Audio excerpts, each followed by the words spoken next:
খেয়াল করে দেখেন নাকি যাও কই যাবেন?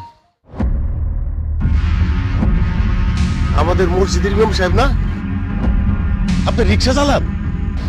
জি সভাপতি সাহেব, আমি রিক্সা চালাই। সি সি সি সি সি ইমাম সাহেব, আপনি আমাদের মসজিদের ইমাম হইয়া আপনি রিক্সা চালান?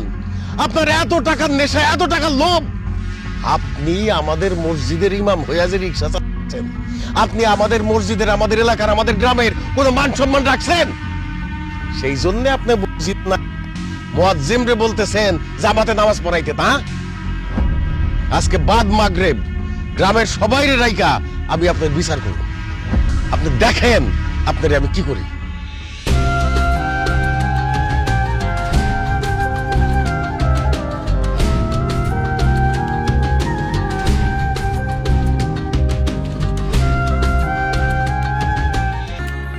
আমি না ভাবি যা কয়ে গেলো তা কি সত্যি?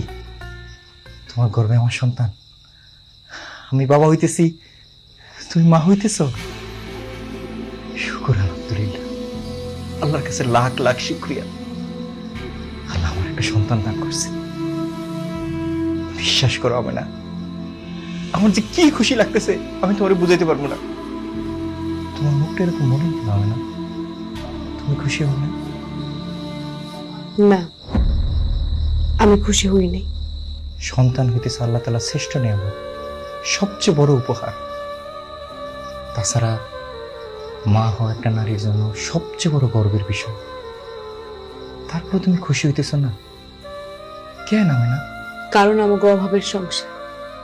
আপনি তো মসজিদের ইমাম, আপনার ঠিক মতো বেতনই দেয় না। আপনি আমরা দুইজনে তো খাইতে পারি না, বাজার সদাই ঠিক মতো করতে পারেন না।